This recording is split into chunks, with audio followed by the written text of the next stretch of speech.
मेरे प्रभु श्री राम के चरण किसने दबाए थे?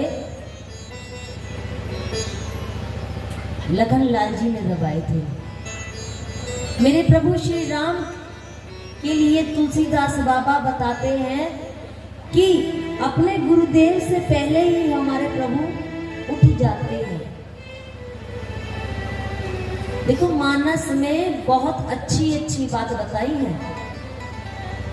मानस में बड़ी अच्छी अच्छी बात बताई है हमारे तुलसीदास बाबा ने कि सुबह जल्दी उठना चाहिए, रात्रि में जल्दी सोना चाहिए। ये भी हमारे मानस में बताया गया है बाबा जी के द्वारा, मैं तुलसीदास बाबा के द्वारा। और ये तक लिखा है मानस में कि मनुष्य को भोजन कितना करना चाहिए। मानस में वर्णन आता है कि भोजन कितना करना चाहिए।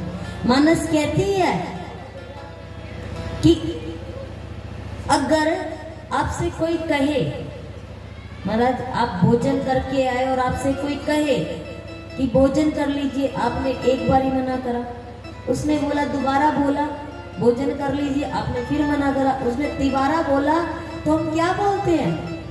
लाओ भैया इतना कह ही रहे हो तो ले आओ, थोड़ा सा पा लेंगे।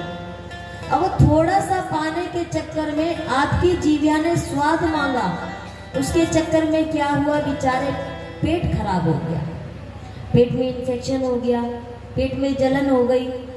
और उस जीविया की लालसा ने आपका जो पेट खराब किया, उसके लिए आप कहाँ गए?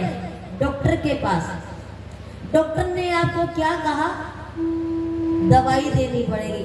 अब इस जीविया को सबसे पहले पता है कि ये कड़वी दवाई है। अब ये जीविया क्या कहेगी? नहीं नहीं भैया मैं नहीं खाऊंगी।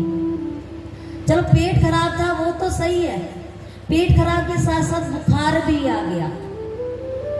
बुखार आ जाता ना, हमारे शरीर में कोई भी बीमारी होती है तो ये बुखार बड़ी जल्दी भागा भागा आता है। और जब बुखार आता है तो कुछ खाने को मन ना करे। जो जीविया आपसे अब तक कह रही थी खा ले खा ले खा ले, अब वही जीविया आपसे क्या कह रही है? कुछ नहीं खाना, कुछ नहीं खाना, कुछ नहीं खाना। तो कहने का तात्पर्य ये है कि मानस हमें जीना सिखाती है, जीवन कैसे जीना चाहिए। मानस में बताया भी गया है कि पेड़ पौधे पशु पक्षी सब समय से सो जाते हैं। देखो, वो पेड़ पौधे पशु पक्षी हम मनुष्य की तरह शायद मानस समझते ना हो, पर उनमें एक समझ है। ईश्वर ने उनको समझा के भेजा है कि समय पर पाना है, समय पर सोना है, समय पर जागना है। हमारे बीच में इतने बड़े बड़े संत महात्मा हमें ये बात बताते हैं, तब भी हमें बात नहीं समझ में आती। कहते हैं कि कभी कभी वो बेचारा फंस जाता है जिसकी कोई गलती नहीं होती। एक दृष्टांत के माध्यम से समझेंगे। एक व्यक्ति कहीं जा रहा था,